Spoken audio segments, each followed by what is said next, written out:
Assalamualaikum warahmatullahi wabarakatuh.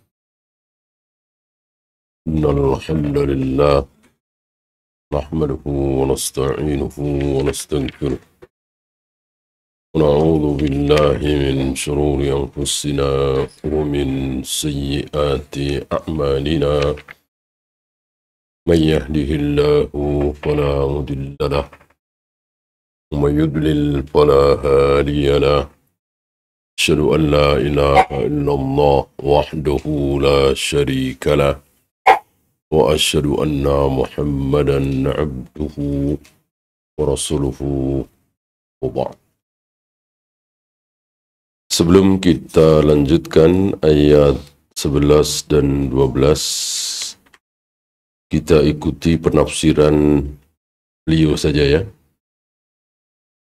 Jadi beliau kadang satu ayat ditafsirkan, kadang dua ayat ditafsirkan, kadang tiga ayat ditafsirkan, bahkan ada yang sampai 6-7 ayat baru ditafsirkan. Sebelum kita masuk 11-12, kita ada beberapa sabda Nabi alaihi salatu wassalam yang kemarin belum saya bacakan. Salah satunya, inni akrahu an tatahaddatsal Arab. Aku tidak mau, Nabi alaihi salatu wassalam, aku tidak mau orang-orang Arab mengatakan anna Muhammadan yaqtulu ashabahu, bahwa Muhammad itu membunuh sahabat-sahabatnya. Ini salah satu manhaj Nabi SAW yang berhubungan dengan penilaian orang. Jadi jangan mengatakan apapun yang terjadi dari alif sampai ya, tidak perlu kita pusing dengan penilaian orang. Ya. Betul untuk hal-hal yang wajib, haram. Apapun yang terjadi, babi adalah haram. Apapun yang terjadi, salat adalah wajib. Apapun yang terjadi, bahwa kuburan adalah bukan tempat untuk mencari berkah, tapi tempat orang mati mencari berkah di masjid, di telapak kaki ibu, bukan di kuburan. Kuburan siapapun. Apapun yang terjadi, ini tidak ada tawar-menawar. Tapi ada hal-hal tertentu yang kita boleh memikirkan penilaian orang, reaksi orang. Ini salah satunya. Ya. Sebetulnya, Nabi ingin dia dibunuh. Sebab kalau beliau tidak ingin sama sekali dia dibunuh, dianya siapa kemarin? Abdullah bin Ubay bin Salul. Ini tokoh munafik yang luar biasa. Rasul dan para sahabat dibikin repot, dibikin kesel oleh manusia yang satu ini. Pura-pura masuk Islam, tetapi kelakuannya setelah masuk Islam luar biasa buruknya. Menyanjung-nyanjung orang kafir, menjelek-jelekkan kaum muslimin. Salah satu ciri orang munafik begitu. Ya. Jepang dipuji-puji, Amerika, Eropa dipuji-puji, kaum muslimin dilecehkan. Ya. Orang Islam itu apa? Begini, begini, begini. Sementara orang kafir dipuja-puja. Ini salah satu ciri munafik. oh, mereka bersih, mereka begini, mereka lupa atau pura-pura tidak lupa bahwa Eropa, Amerika, Jepang bersih. Dia lupa bahwa celana mereka penuh dengan najis. Ya. Mereka tidak ada kan kebiasaan kencing cebok. Beda dengan kaum muslimin. Berarti penuh dengan najis. Ya. Mereka ini salah satu ciri orang munafik itu menyanjung-nyanjung orang-orang kafir. Dimulai dari Abdullah bin Ubay bin Salul. Seperti itu. Nah, Nabi pengen juga dia dibunuh, dia mati. Ya. Tapi beliau mengatakan, inni akrahu an tatahaddas al-Arab anna Muhammadan yaqtulu ashabahu. Aku nggak mau orang-orang Arab mengatakan Muhammad membunuh sahabat-sahabatnya. Waktu itu kan baru sekedar Arab. Ya. Islam belum sampai ke Eropa, belum sampai ke Asia. Baru Jaziratul Arab. Ini bukan satu-satunya. Ya. Di mana Nabi menahan sebuah keinginan beliau, perbuatan baik demi penilaian orang. Satu lagi kemudian apa?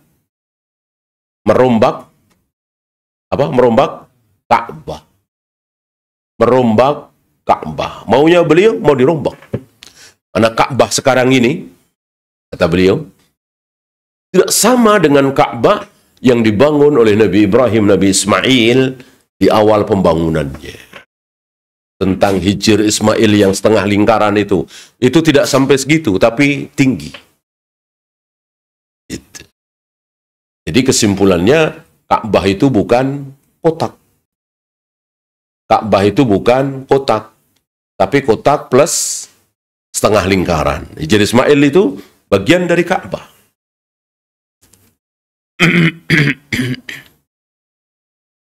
Kalau bukan karena kaummu, wahai Aisyah,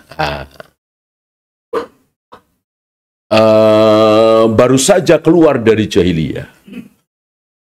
Artinya beliau tetap memikirkan penilaian orang, terutama yang ada di sekitar Mekah.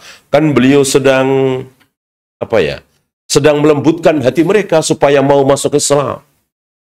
Jangan sampai menambah kebencian mereka terhadap Islam. Maka ditahan. Gitu ya. Dan insya Allah kemarin sudah kita bahas bagaimana sempat dirombak Ka'bah itu sebagaimana keinginan Nabi alaihi salatu wasallam. Ini kan sampai beliau wafat. Sampai beliau wafat, Ka'bah itu masih seperti Ka'bah yang tidak tepat itu. Yang tidak seperti bangunan di zaman Nabi Ibrahim alaihi salatu wassalam. Pintu masuk dengan pintu keluar beda, ini sebelah sini, ini sebelah sini. Hijir Ismail ditinggikan dan seterusnya. Nah, ucapan Nabi ini direkam dengan sangat bagus oleh Aisyah. Di kemudian hari, Aisyah memberitahukan sabda Nabi tentang Ka'bah ini kepada Abdullah bin Zubair. Abdullah bin Zubair yang namanya dipakai oleh Aisyah. Aisyah kan Ummu Abdillah, ibunya Abdullah. Abdullah siapa? Abdullah bin Zubair ini. Cucu dari Abu Bakar. Anak dari Zubair bin Awam.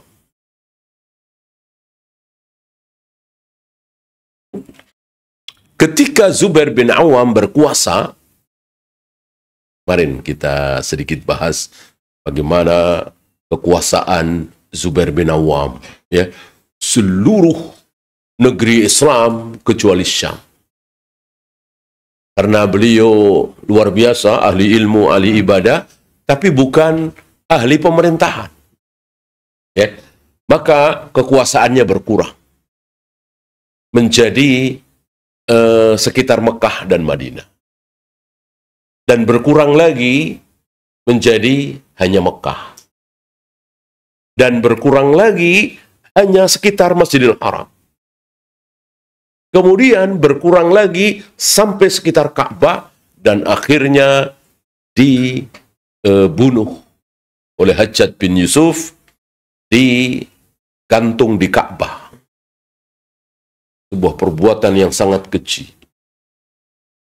Nah, sebelum beliau kalah perang ini, beliau sempat merubah Ka'bah itu persis seperti yang dikehendaki oleh Nabi SAW yang disampaikan oleh Aisyah. Nah, jadilah Ka'bah persis seperti yang dikehendaki oleh Nabi SAW. Tapi begitu Hajjaj bin Yusuf berkuasa, dia tidak mau. Dia tidak mau melihat Ka'bah yang hasil pembangunan dari musuhnya itu. Ini kan musuhnya. Maka oleh Hajjaj bin Yusuf dikembalikan seperti semula sampai hari ini. Ini sedikit bagaimana Nabi SAW melihat juga penilaian orang.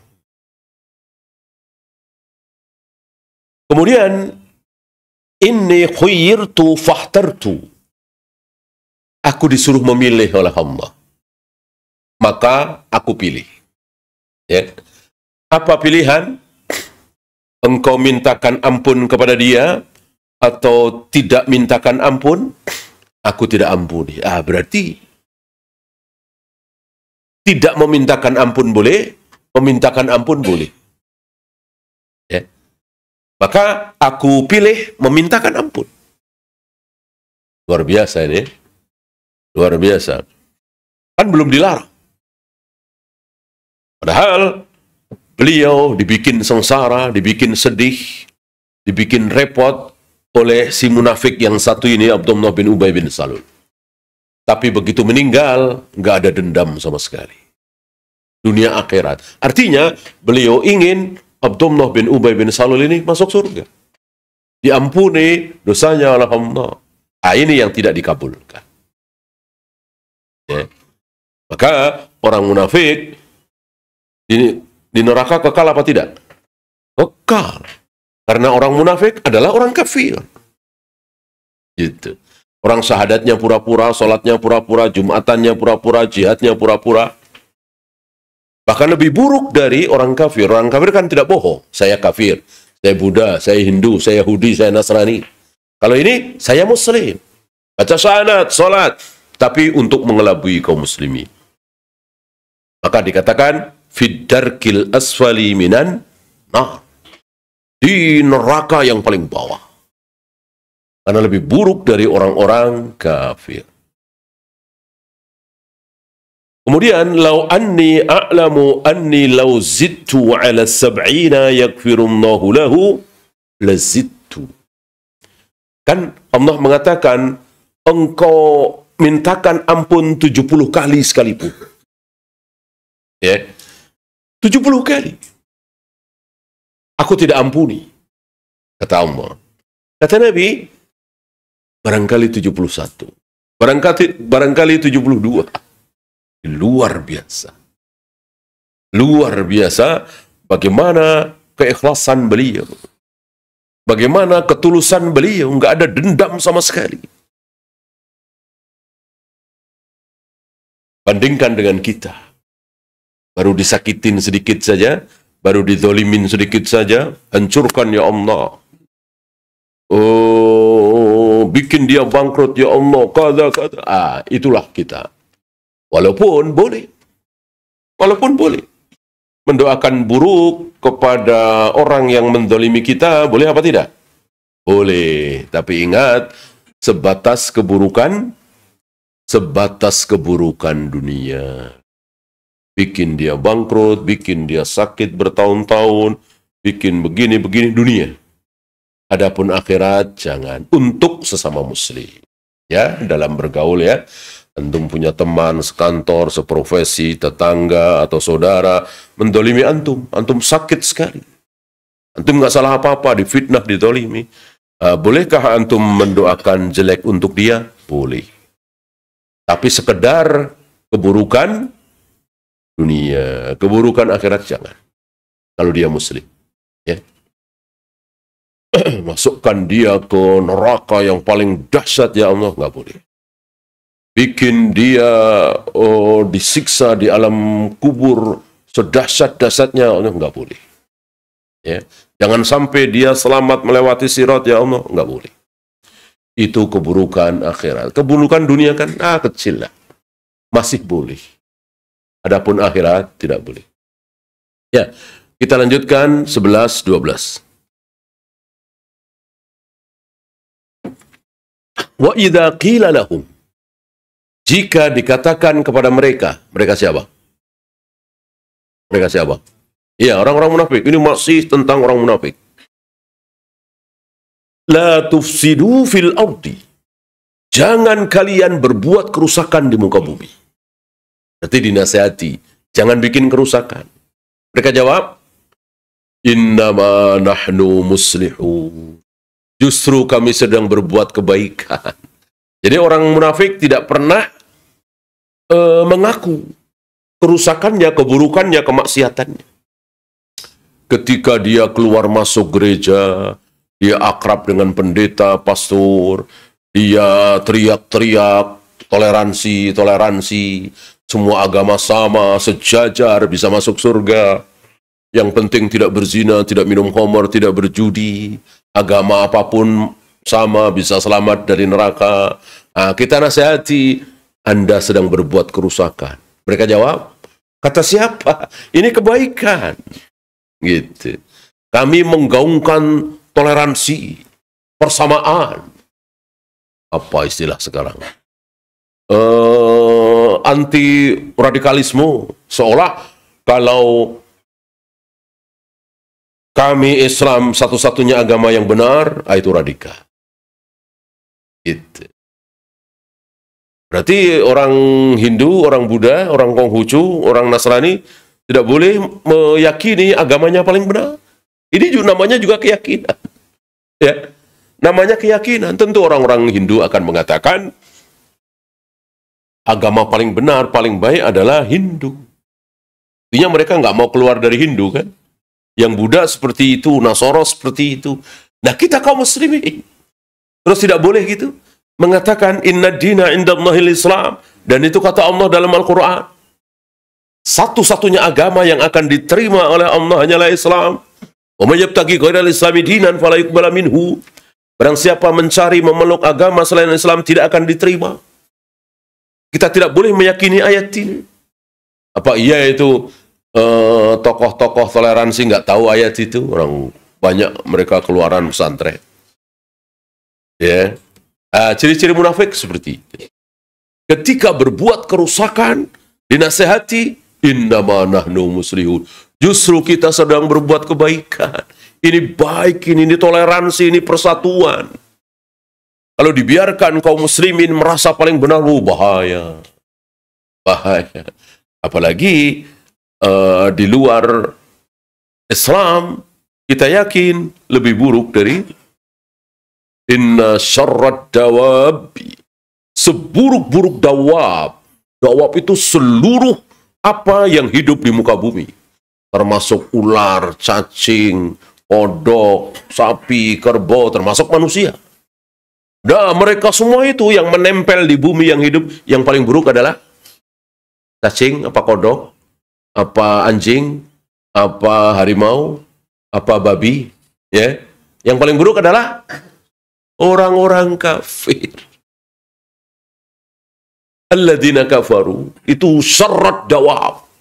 Seburuk-buruk makhluk yang hidup di muka bumi adalah orang-orang kafir. Berarti orang kafir lebih buruk dari binatang-binatang itu. Binatang-binatang itu seburuk binatang di mata manusia, mereka semua taat kepada Allah. Yang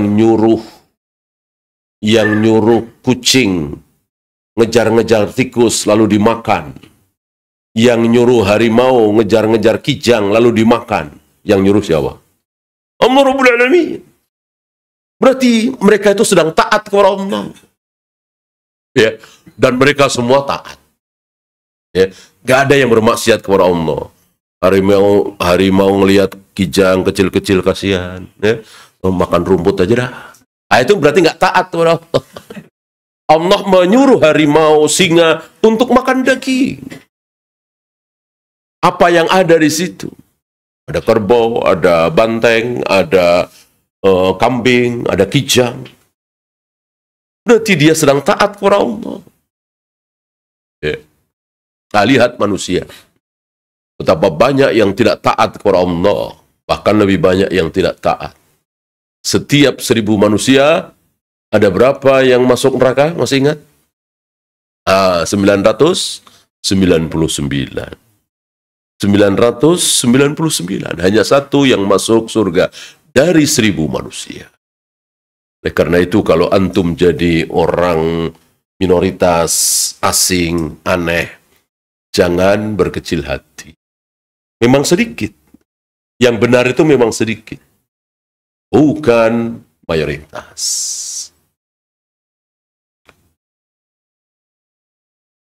Termasuk para sahabat waktu itu, ya sahabat benar semua. Tapi dibanding dengan manusia-manusia yang hidup di zaman sahabat, tentu minoritas. Ya kan? Jumlah sahabat paling berapa? 100.000 lebih lah. Jumlah manusia hari itu, ya jutaan. Ya. Nah ini salah satu ciri orang munafik. Yang lain kan antum tahu ya. Apa? Kalau bicara, bohong. Bohong itu sudah makanan mereka. Dan bohong itu adalah akhlak yang sangat buruk. Oleh karena itu, gara-gara kebohongan, Allah jadikan dia kekal di neraka. Bohongan besar. Apa? Meyakini ada yang berhak disembah selain Allah. Itu kebohongan yang luar biasa. Ya. Meyakini dan mengatakan Allah ada 3. Meyakini dan mengatakan Allah punya anak. Ini kebohongan yang luar biasa. Maka Allah jadikan dia kekal di neraka selama-lamanya. Nah, bohong sesuatu yang sangat dibenci oleh Allah. Ucapan yang tidak sesuai dengan kenyataan, kan? Bohong.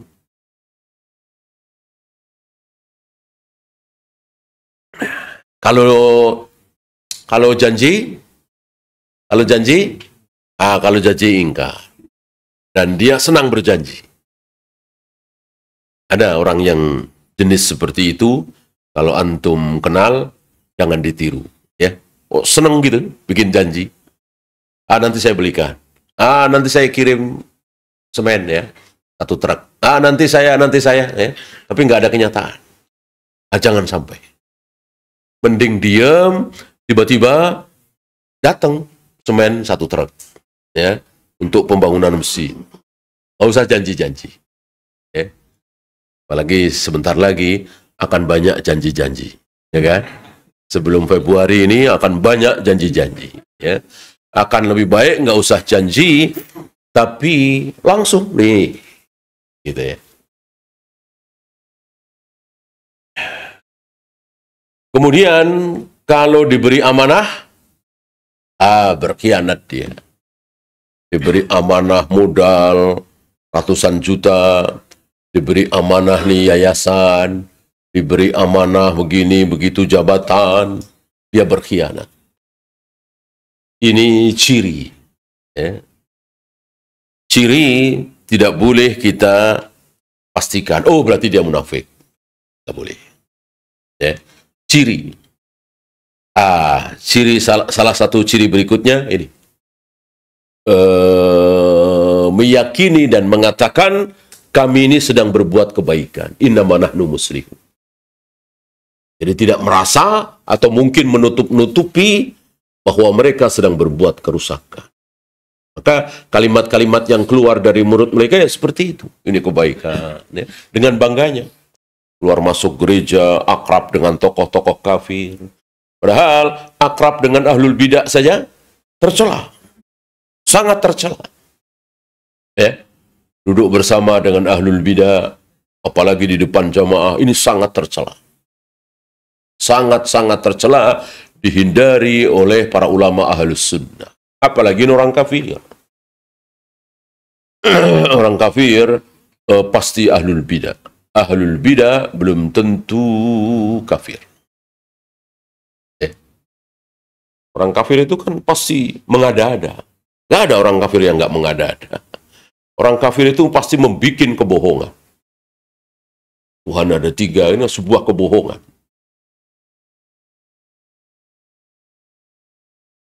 Ala innahum humul mufsidun. Ketahuilah mereka itulah orang-orang yang berbuat kerusakan. Walakin la yash'urun, tidak merasa. Ini mereka itu tidak merasa sedang berbuat kerusakan.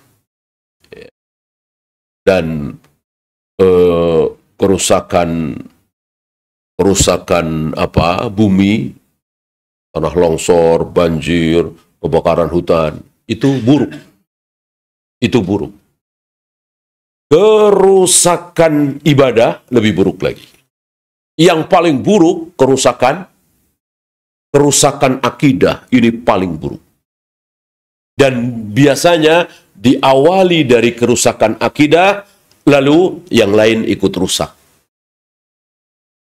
Antum pernah dengar ada banjir, tsunami, tanah longsor, gempa bumi di zaman Nabi Adam atau sebelum Nabi Nuh? Tidak ada. Tidak ada. Jadi betul-betul tidak rusak bumi itu. Belum pernah ada banjir, tanah longsor, gempa bumi, tsunami. Padahal kan alam waktu itu dengan alam sekarang apa bedanya? Lautnya seperti itu, batunya, sungainya.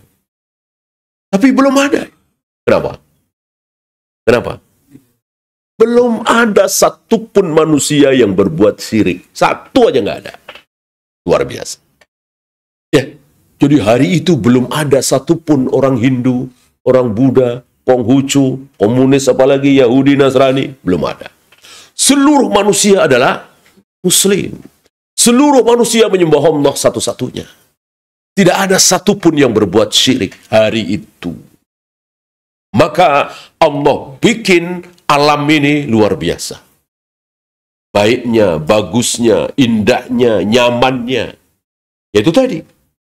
Nggak ada banjir, nggak ada tanah longsor, nggak ada gempa bumi, nggak ada tsunami. Nikmat. Bencana besar pertama terjadi setelah orang-orang berbuat syirik, menyembah Yaghus, Ya'uq, Suwa, Wad, Nasr, orang-orang soleh yang sudah mati yang diwujudkan dalam bentuk patung. Padahal mereka juga tidak sujud ruku di depan patung-patung itu, tidak. Tetap mereka minta kepada Allah, mendekatkan diri kepada Allah, tapi lewat patung-patung itu, lewat orang-orang soleh yang sudah jadi patung atau kuburan itu. Marah Allah, murka Allah. Maka Allah utus Rasul pertama Nuh alaihi salatu wassalam. Berapa? 950 tahun kira-kira. 950 tahun Nabi Nuh berdakwah, mengajak mereka untuk bertobat dari syirik itu, menyembah Allah satu-satunya sebagaimana awal manusia. Tidak ada yang mau. Malah Nuh dihina habis-habisan, dicemooh habis-habisan.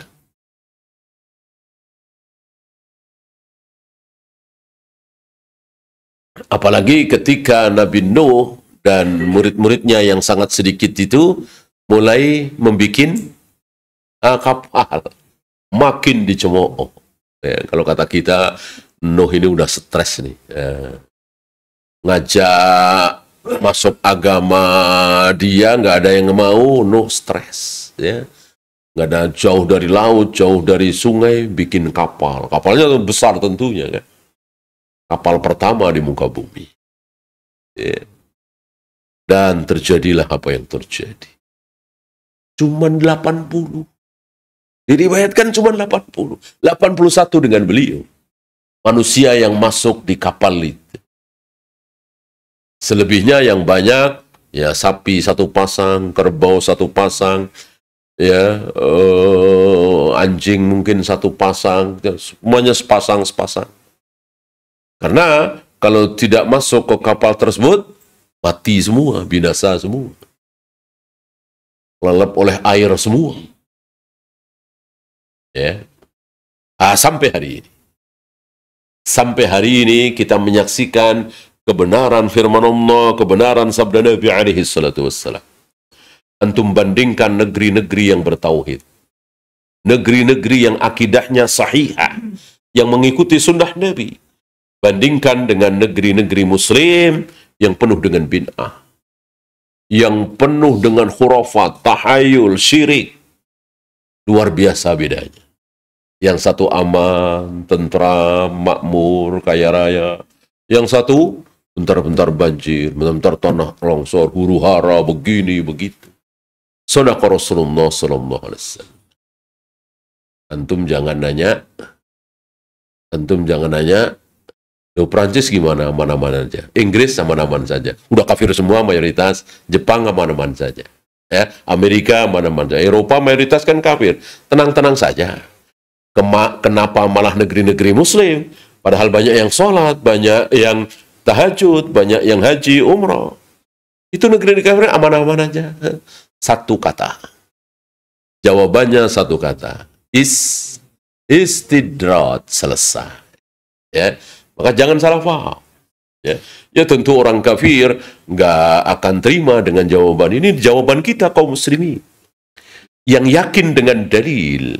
Yang yakin dengan qala Allah wa qala Rasul. Istidrat. Barangkali orang-orang yang keimanannya tipis di zaman Nabi Musa bersama Fir'aun akan mengatakan, Fir'aun biasa-biasa saja, Fir'aun jaya-jaya saja, sehat-sehat saja. Ya. Istidrat. Ya. Sekian puluh atau sekian ratus tahun Allah berikan istidrat kepada Fir'aun. Kaya, sukses, luar biasa kekuasaannya, bahkan diriwayatkan Fir'aun ini belum pernah sakit seumur hidup. Ya. Jadi istilahnya batuk-batuk aja enggak, pusing-pusing aja enggak. Diberikan kesehatan yang luar biasa oleh Allah. Istidrat. Biar semakin lupa, semakin sesat. Ketika azab itu datang, itulah. Dan sampai hari ini, antum jangan mengira bahwa Fir'aun sedang terlelap.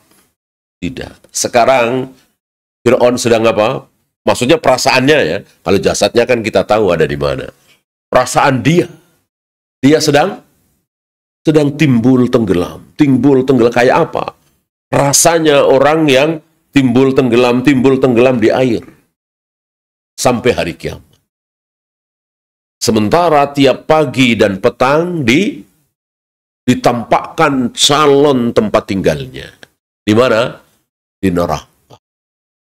Ya. Seandainya keadaan hanya seperti itu siksaan yang luar biasa. Berapa tahun Fir'aun menikmati kekuasaannya, kekayaannya. Mungkin 400 tahun, mungkin 300 tahun, kan diriwayatkan generasi itu sekitar 500 tahunan umurnya. Ya. Nabi Nuh sekitar 1000 tahun. Kan ada riwayat sependek-pendek umur adalah umur umatku. Berapa kata Nabi? Antara 60 sampai 70. Shadaqa Rasulullah sallallahu alaihi wasallam. Yang banyak tahu tentang kebenaran sabda Nabi ini siapa? Supir ambulan. Ya. Saya pernah kenal sama supir ambulan. Sudah mendahului juga, dia cerita. Setiap kan ada datanya itu umur berapa, ya? Kalau enggak 65, kalau enggak 67, ya antara 60 sampai 70. Ada yang lebih dari 70, ada tapi jarang. Ada yang kurang dari 60, ada tapi jarang. Kebanyakan antara 60 70. Ini supir ambulan ini menyaksikan kebenaran sabda Nabi alaihi salatu wassalam. Nah, zaman Nabi Nuh luar biasa, panjang. Pernah ada ibu-ibu nangis, ini zaman Nabi Nuh ya. Ada ibu-ibu nangis sedih. Kenapa? Anaknya yang masih remaja meninggal. Masih remaja meninggal. Ya.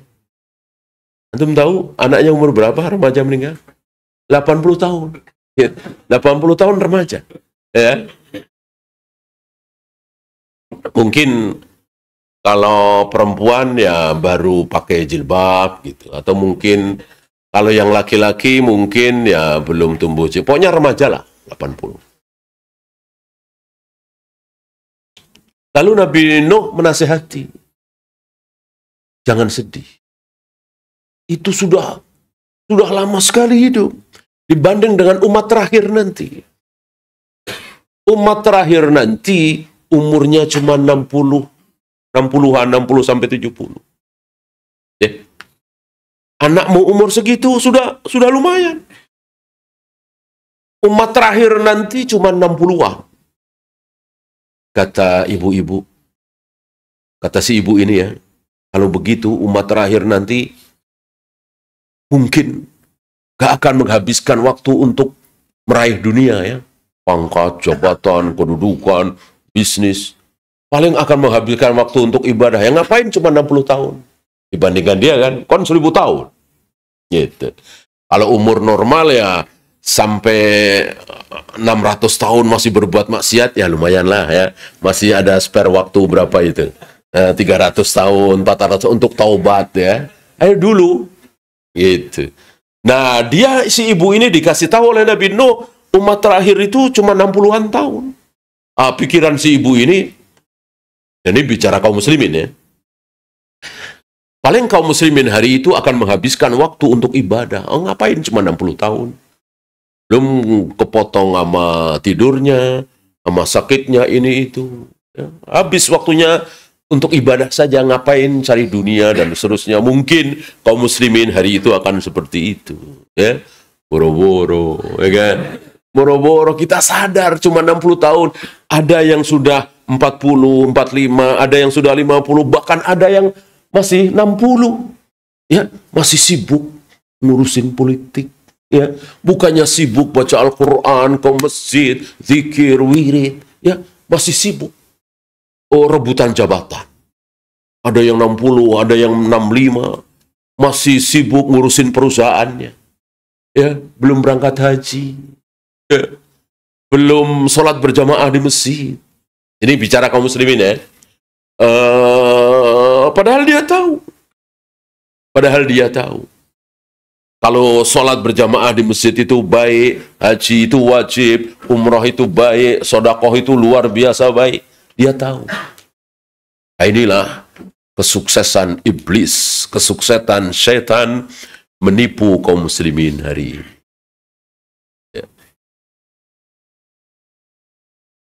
Ya, saya bacakan ucapan Salman. Salman nama yang bagus Salman ya, Salman, tapi jangan ditambah Al-Farisi. Kalau antum punya anak, cucu dikasih nama Salman Al-Farisi, ya bohong. Salman Al-Farisi itu Salman karena dari Parsi. Itu. Apa antum punya anaknya dari Parsi? Kan bohong ya. Salman aja. Ya. Salman Al-Rawamanguni, nah, itu nggak bohong ya. Kalau Salman Al-Farisi bohong. Ya. Abu Dzar Al-Ghifari, ya bohong. Abu Dzar aja. Al-Ghifari kan dari Ghifar. Ya. Jadi banyak orang yang namanya itu dinisbatkan ke negerinya. Ya. Seperti Al-Bukhari kan dari Bukhara. Turmudi dari Turmud. Itu.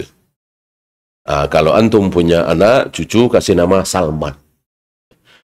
Dan nama itu satu suku kata, apa dua, apa tiga? Satu.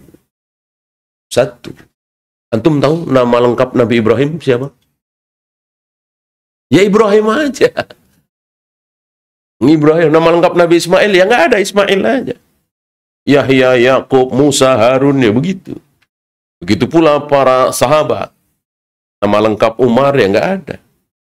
Umar, Utsman, Zubair, Tolha, ya seperti itu. Kalau mau dua berarti dengan ayahnya. Kalau mau tiga berarti dengan kakeknya. Mau empat dengan buyutnya dan seterusnya. Jadi nama itu satu. Jadi contoh teladan kita, para nabi, para rasul, para sahabat, itu bukan cuman sekedar di akidah, akhlak, ibadah, tapi nama termasuk. Nama termasuk. Kan itu ratusan kan? Di Al-Quran dan Sunnah, nama-nama orang soleh. Nah, ambil salah satu. Nggak usah kita ngarang-ngarang sendiri. Ambil salah satu. Apa nama para nabi, apa nama sahabat, nah, tabi'in boleh. Atba'ut tabi'in. Salman mengatakan, dalam rangka menjelaskan wa idza qila lahum la tufsidu fil ard. Jika dikatakan kepada mereka, janganlah orang-orang munafik ini, janganlah kalian berbuat kerusakan di muka bumi, mereka menjawab, innama nahnu muslihun. Justru kami sedang berbuat kebaikan. Nah, kata Salman, lam yaji ahlu hadhil ayah ba'du. Ya. Ahlu hadhil ayah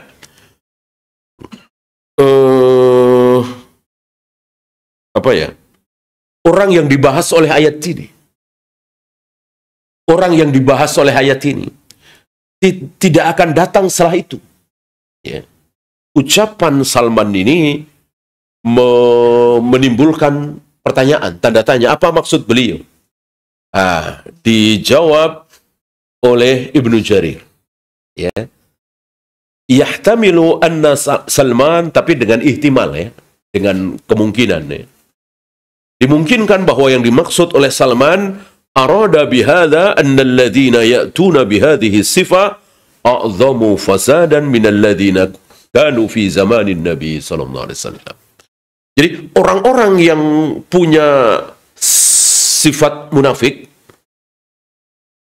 nanti di akhir zaman itu a'dhamu fasadan, lebih merusak lagi dibanding dengan orang-orang munafik di zaman Nabi sallallahu alaihi wasallam. Ternyata ucapan Ibnu Jarir ini sepertinya sedang kita saksikan. Ya. Kalau munafik zaman dahulu itu betul-betul dari luar. Kan begitu? Dari luar. Betul-betul orang kafir kemudian pura-pura masuk Islam. Nah, hari ini di beberapa negeri Islam, tidak terkecuali di negeri kita, itu dari dalam. Gitu. Dari dalam. Ya, jadi dia dari keluarga muslim, bahkan terpandang, bahkan kiai, bahkan tokoh.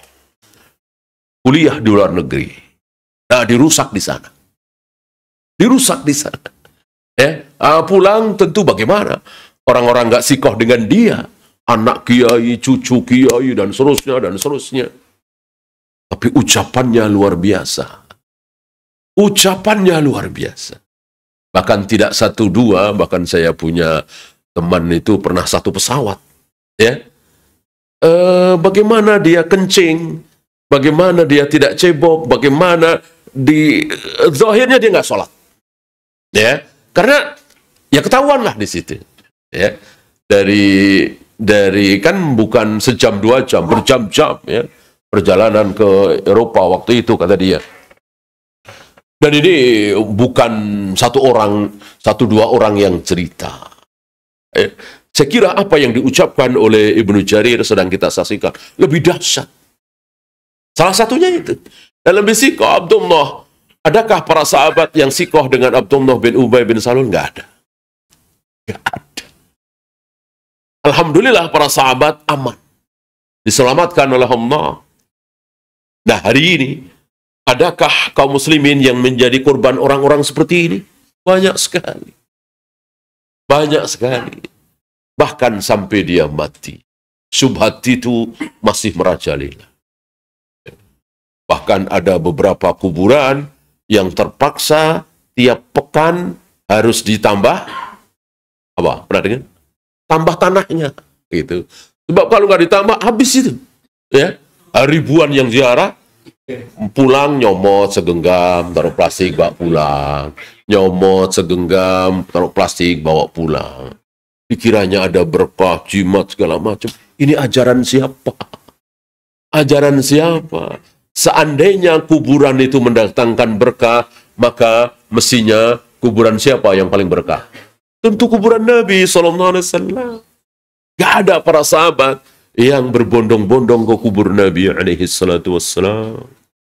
Ya. Seandainya betul kuburan itu mendatangkan kebaikan berkah, tentu Nabi akan memberitahu para sahabat. Para sahabat, catat, ingat-ingat. Kuburan Nabi Musa sebelah sini. Kuburan Nabi Harun sebelah sini. Kuburan Nabi Yahya, Zakaria, Nabi Ibrahim, Nabi Ismail. Tentu kecil bagi Allah untuk memberitahukan kepada Nabi kuburan para Nabi, para Rasul. Nggak ada satupun. Kenapa? Karena nggak penting. Nggak penting tahu kuburannya Nabi Ibrahim, Nabi Ismail, Nabi Musa. Yang penting tahu ajaran mereka. Dan ajaran mereka sudah ada di Al-Quran dan Sunnah. Nggak ada bedanya dengan ajaran Nabi SAW. Lihat kaum muslimin tertipu. Dikiranya kalau orang soleh itu kuburannya mendatangkan kebaikan, mendatangkan berkah. Padahal tidak, nggak ada bedanya. Orang kita ziarah kubur itu betul disunahkan, dianjurkan. Cuman supaya kita ingat mati, litudzakirul maut. Ya. Satu lagi.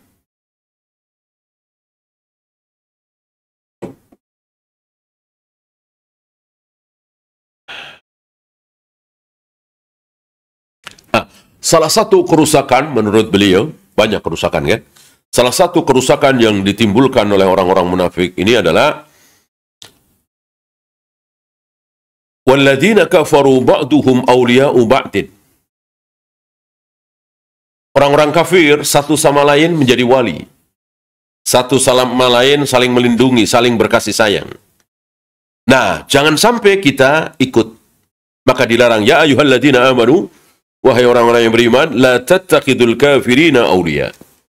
Jangan kalian jadikan orang-orang kafir itu sebagai wali, aulia. Apa makna wali, walia? Bisa pemimpin, bisa teman dekat, ya sahabat karib. Dulu ada yang menyangkal, itu maksudnya sahabat karib. Jangan jadikan orang kafir itu sahabat karib, bukan pemimpin. Lah, sahabat karib aja nggak boleh. Ya kan? Apalagi pemimpin. Sahabat karib yang jelek memudaratkan diri kita. Ya. Tapi apa kekuasaan dia terhadap kita? Orang sekedar teman. Ini pemimpin yang punya kekuasaan, punya pasukan, punya dana yang luar biasa, bikin peraturan, kan lebih mengerikan lagi. Mafhum wafaqah kan? Sama dengan wala taqul lahuma uffin. Jangan kalian mengucapkan hus kepada orang tua. Apa antum fahami? Ya nggak boleh itu hus doang. Kalau nampar nendang boleh gitu. Ya ini kan mafhum wafaqah. Itu kan pemahaman yang tidak waras seperti itu. Mengucapkan hus tidak boleh, apalagi menampar, memukul, menendang, mengucapkan kata-kata yang lebih kasar dari hus. Ya, wala taqrabuz zina, jangan kalian mendekati zina. Dekat saja nggak boleh, apalagi zinanya kan begitu. Air, sahabat karib aja nggak boleh, teman dekat aja nggak boleh, apalagi pemimpin. Kalau mereka mau memplesetkan bahwa wali di situ teman dekat sahabat karib. Intinya kita tidak boleh bermualah, berkasih sayang, berdekatan dengan orang-orang kafir. Kecuali sekedar hubungan bisnis misalnya. Bisnis kan dia untung, kita untung. Jual beli misalnya. Dia menjual, kita membeli, kita menjual, dia membeli, nggak masalah. Saling menguntungkan. Ini kasih sayang. Ya. Tidak boleh adik, salah satu kerusakan yang ditimbulkan oleh orang-orang munafik. Wallahu a'lam. Ya, itu saja. Ada pertanyaan, silakan. Baik, Ustaz. Jazakallahu khairan. Belum ada pertanyaan langsung dari jemaah di YouTube, Ustaz. berjamaah yang masih Ustaz. Berjamaah dan sampai dengan satu jamaah itu.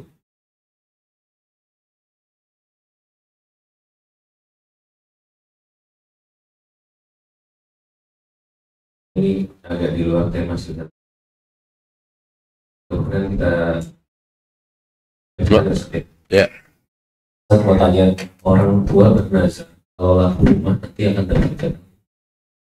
Yang jadi pertanyaan, kita boleh jangan buat tentang Islam. Izin dulu ya, izin dulu, karena kan ini dari beliau ya. Seandainya diizinkan, ya nggak masalah. Karena kan itu sebuah kebaikan yang bersangkut paut antara haji dengan umroh. Kecuali untuk bangun rumah atau nyumbang masjid, itu kan nggak ada hubungannya ya. Kalau itu insya Allah ada hubungannya. Karena haji pasti ada umrohnya apa tidak? Ah, pasti. Nggak ada haji tanpa umroh. Gitu ya. Nggak ada haji tanpa umroh. Haji, umroh masuk ke dalam haji seperti ini sampai hari kiamat. Sambil Nabi memasukkan kedua tangan beliau, jari-jari beliau.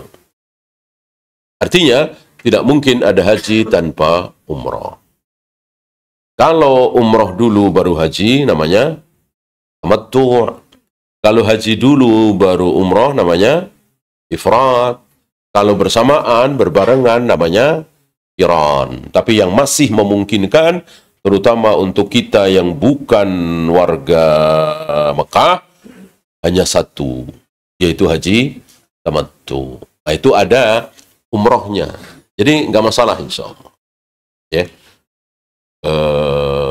Sama seperti waktu itu, ini kisah agak aneh ya, tapi menarik tapi. Ada yang datang kepada Imam Malik dengan roman muka yang sangat sedih. Jadi dia bernazar. Jadi dia sedang belajar atau sedang apa, ada burung berkicau. Burung dan bikin berisik. Gitu ya, nggak berhenti-berhenti. Kalau entah bagaimana, memang ada orang yang kebiasaan seperti ini. Ya insya Allah itu pasti dari setan ya. Kalau burung ini tidak berhenti berkicau, jatuh talak satu pada istriku. Gitu. Ya, agak aneh ya. Dan ada orang-orang seperti itu. Dibikin subhat oleh setan. Bikin was-was. Ya. Ternyata nggak berhenti-berhenti. Terus. Akhirnya padahal dia nggak ada niat untuk mentalak istrinya. Datanglah dia ke Imam Malik. Menceritakan itu. Jawab Imam Malik, jatuh talak. Jatuh talak. Kebetulan ada anak muda di situ. Pintar. Namanya Muhammad bin Idris. Yang di kemudian hari setelah dewasa terkenal dengan Imam Syafi'i, Muhammad bin Idris. Nggak jatuh. Kata anak muda ini, kata Imam Syafi'i yang masih muda, nggak jatuh. Loh, mana dalilnya nggak jatuh? Imam Syafi'i mengambil contoh ucapan Nabi SAW ketika beliau didatangi oleh seorang wanita. Wanita ini datang pada Nabi SAW minta rekomendasi. Ya Rasul, aku dilamar oleh 3 orang. Ya, Abu Jaham, Muawiyah, dan Usamah bin Zaid. Ya. Bukan tiba-tiba bareng enggak, ya mungkin selang beberapa hari, tapi belum dijawab. Dan ini boleh. Ini boleh. Yang tidak boleh kita wala taktub khidbata akhihi, jangan engkau melamar wanita yang dilamar oleh orang lain, itu maksudnya sudah ada jawaban. Ya, saya terima lamaranmu. Kemudian kita masuk, itu nggak boleh. Tapi kalau belum ada jawaban, nggak masalah. Nggak masalah. Biar nanti dia tambah banyak pilihannya ya. Mau yang ini, mau yang ini, mau yang ini. Dia bingung mau milih yang mana. Nabi mengatakan, jangan Muawiyah. Dia tidak berharta. Jangan Abu Jaham. Kejam dia. Pecutnya tidak pernah lepas dari punggungnya. Jadi kemana-mana bawa pecut. Gini. Cambuk. Sering menyiksa istrinya. Nikahlah dengan Usamah bin Zaid. Akhirnya nikah dengan Usamah bin Zaid dan punya anak banyak. Nah, ucapan Abu Jaham, cambuknya tidak pernah lepas dari punggungnya. Iya, 24 jam itu cambuk nempel di punggung, ya. Kalau tidur, kalau mandi, ya, kalau apa, ya tentu maksud beliau tidak 24 jam. Begitu pula burung itu, iya 24 jam. Nggak mungkin kan? Pasti ada tidurnya. Itu. Dengan demikian, maka ucapan tadi, karena kan pasti berhenti kan? Walaupun nanti malam.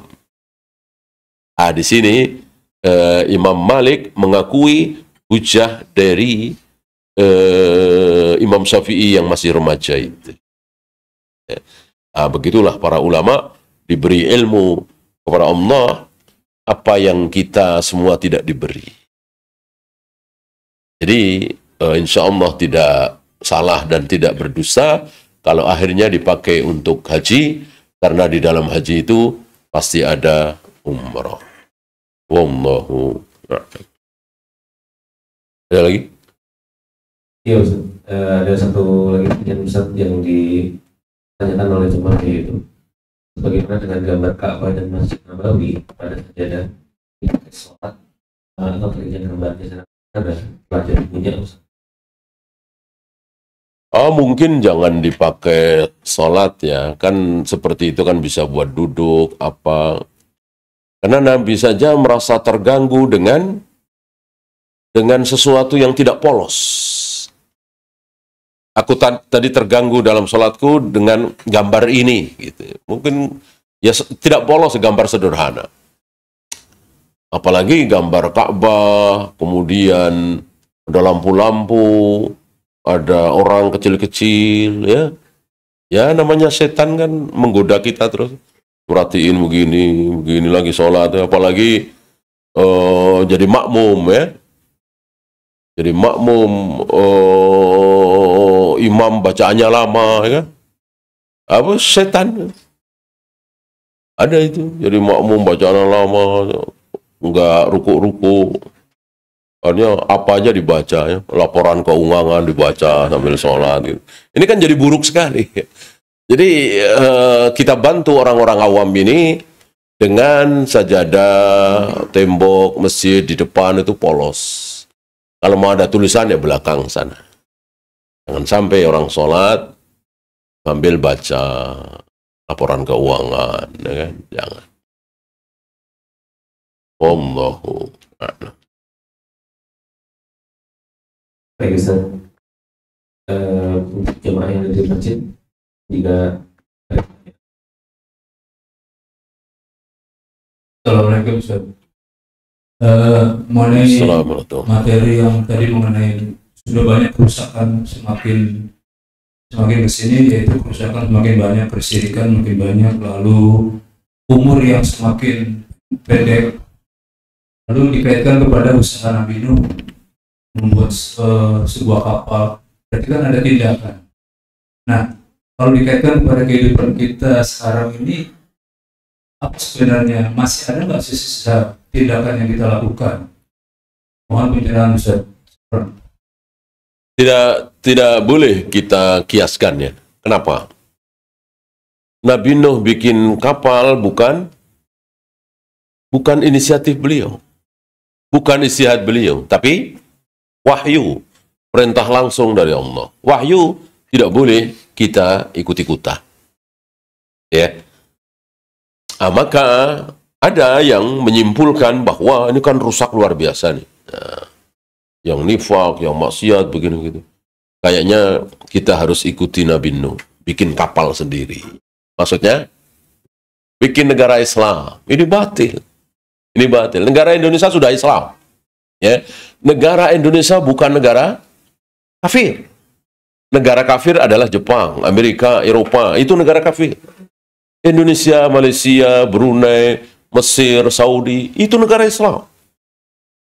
Negara Islam adalah negara yang mayoritas penduduknya Muslim. Pemimpinnya Muslim. Peraturannya bisa Islami, bisa tidak. Sebab kalau peraturannya harus Islami, syar'i, ya mungkin nggak ada negara Islam hari ini. Masa terus kita tidak boleh hidup? Kan kita disuruh hidup harus di negara Islam. Kita kan nggak boleh sengaja tinggal di negara kafir, ya kan? Sengaja mukim tinggal di Jepang misalnya, Inggris, Prancis, Denmark, nggak boleh. Harus di negara-negara Islam.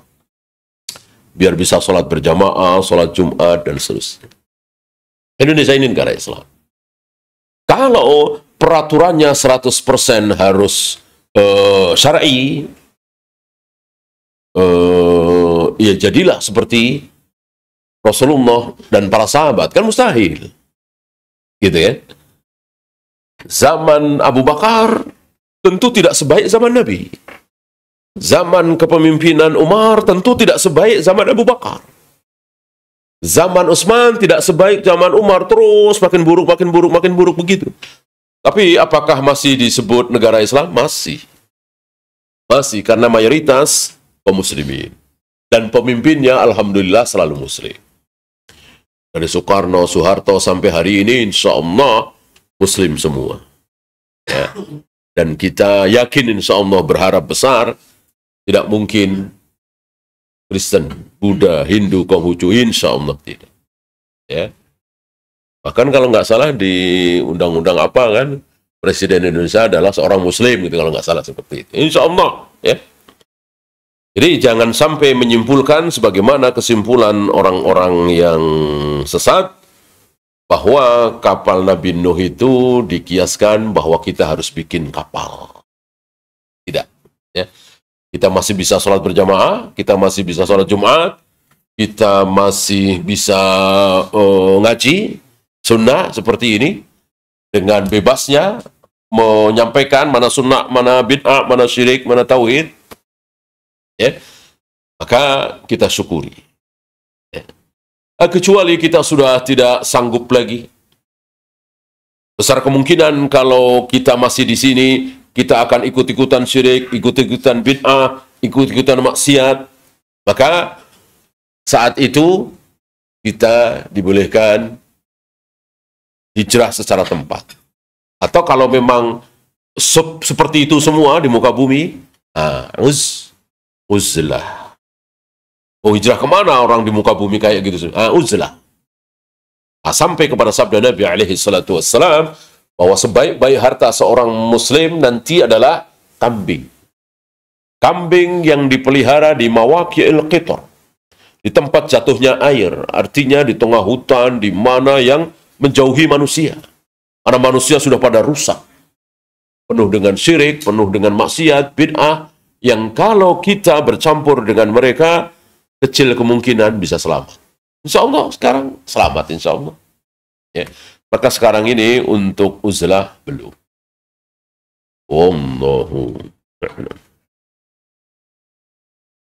Habis? Sudah? Kalau habis kita akhiri. Subhanakallahumma bihamdika asyhadu an la ilaha illa anta astaghfiruka wa atubu ilaik. Assalamualaikum warahmatullahi wabarakatuh.